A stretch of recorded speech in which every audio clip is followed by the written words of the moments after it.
In May 1929, interest rates in the United States hit 5% for the first time in 8 years. This was followed by the most severe economic downturn in history, where unemployment surged to 26% and interest rates fell down to 0%. Now, in May of 2023, interest rates in the US also hit 5%, but this time for the first time in 16 years. The last time interest rates in the US were at current levels was in 2007, before the global financial crisis. Now, while interest rates haven't risen over the past year for exactly the same reasons that we saw in 1928, today they've mostly been raising interest rates to fight the elevated inflation rates we've had over the last couple of years. In 1929, the Federal Reserve was raising interest rates in order to fight stock market speculation. The stock market was in an absolute frenzy in the 1920s, and the Fed decided to raise interest rates from 3% to 5% in order to stop the stock market speculation, which was of course followed by the largest stock market crash in history. But the question today is whether the economy can actually withstand these higher interest rates that are now higher than the levels seen before the global financial crisis and higher than right before the Great Depression. You can see in both 2009 and the early 1930s, we actually saw inflation go negative into deflation because of how deep the economic crisis was. The Federal Reserve believes inflation today is just going to gently come back down to 2% and stay there after the big rate hikes that we've seen. But as you can see from this chart, their track record at pulling off this type of stunt isn't exactly perfect. We've seen wild spikes in inflation, both to the upside and to the downside throughout history. So is a big deflationary spiral like we saw in the 1930s? Can we expect something to that extent to happen over the next few years? That's the question I'm going to be answering for you today. In order to do so, we need to actually look at the real chart of the Consumer Price Index. This is just the inflation rate. So it's the change in consumer prices that you get every single year. This is what the Consumer Price Index actually looks like since 1913.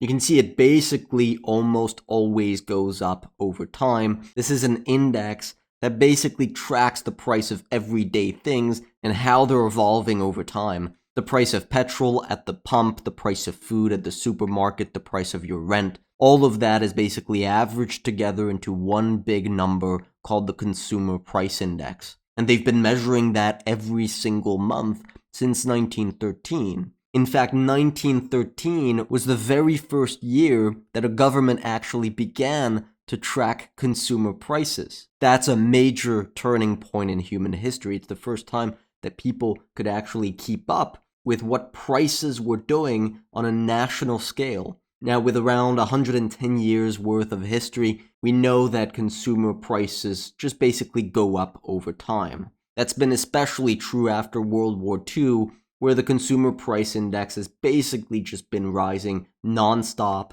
And we now understand that as the economy expands, as GDP expands, that's a good way to basically track the economy. Well, the amount of money in circulation expands, which tends to lead prices higher indefinitely.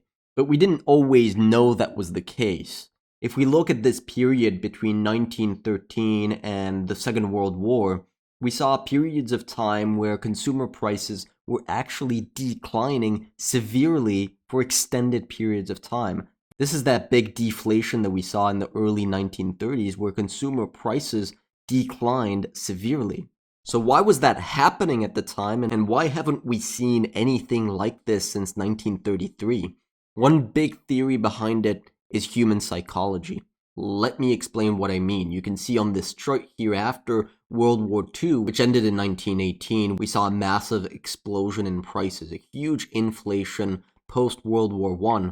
Now, after that inflation was done and things started to cool down a little bit, many people thought that prices would have to come back down to the levels where they actually began getting tracked in 1913. The idea that prices could rise forever wasn't very popular at the time. It does almost sound ridiculous. So what happens when you think prices are going to go down in the future? Well, what if everyone told you that the iPhone 16 will be coming out next year for half the price?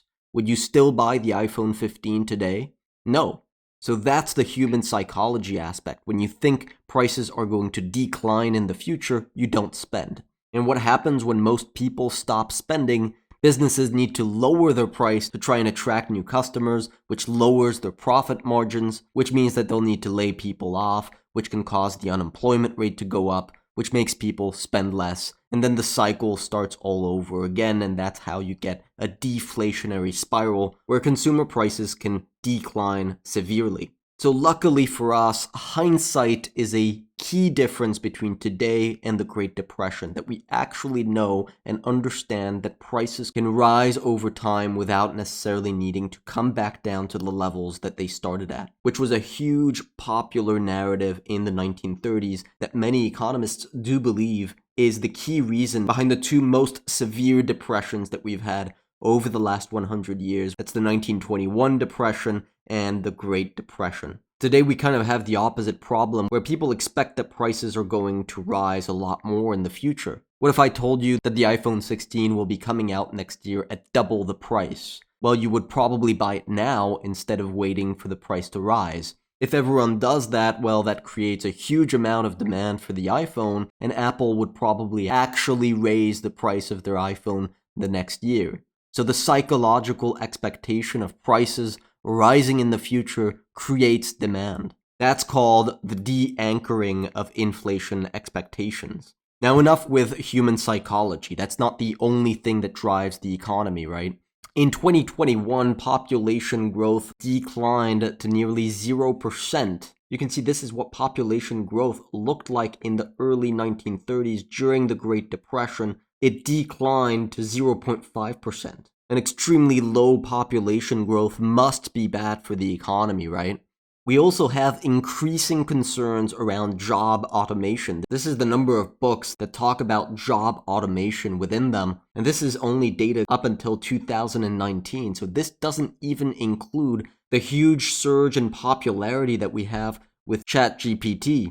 If we have new technology like artificial intelligence that's leading to a historical amount of concerns around job automations, is that not bad for the economy? Well, you'd actually be kind of right. These were also pretty big themes during the Great Depression. This is the chart of the term technological unemployment. So quite similar to job automation. It's just that the English vocabulary does vary over time, especially over the course of 100 years. So this was the term that they used to describe people who lost their jobs because of technology during the Great Depression. That was clearly a major theme. So why are we not in a Great Depression right now with a collapsing population growth rate, increasing concerns around job automation? Should we not be seeing something to this extent? Even in 2020, when the entire world was locked up, not able to spend, unemployment was skyrocketing to the highest percentage since the Great Depression, even then we only saw a very small decline in consumer prices. Nothing like what we saw during the Great Depression. Of course, the government stepped in with trillions of dollars in economic stimulus. You can see here the money supply skyrocketing in 2020 to counterbalance what could have been a huge deflationary spiral after the pandemic. So they turned a deflation problem into an inflation problem that we saw over the last couple of years. So this is another key difference between today and the Great Depression, is that the government and central banks have the power to counter forces of deflation. That's something that they've learned over time. And you can see in 2008, for example, you had a very, very brief deflation, but you saw economic stimulus in the form of quantitative easing in order to stabilize the economy that was otherwise heading into a depression during the global financial crisis. So it's unlikely that we'll see a huge period of deflation like we saw during the 1930s, but we do have some very similar themes that are happening today, but also a government that's actively engaged in spending, which can be very inflationary like we saw in the 1970s. Both deflation like in the 1930s and inflation like in the 1970s cause volatility in financial markets. There's both large drawdowns in the market, but also huge, incredible recoveries, both things that we think we'll see a lot over the next few years, and is one of our key goals to capture for our clients at Game of Trades.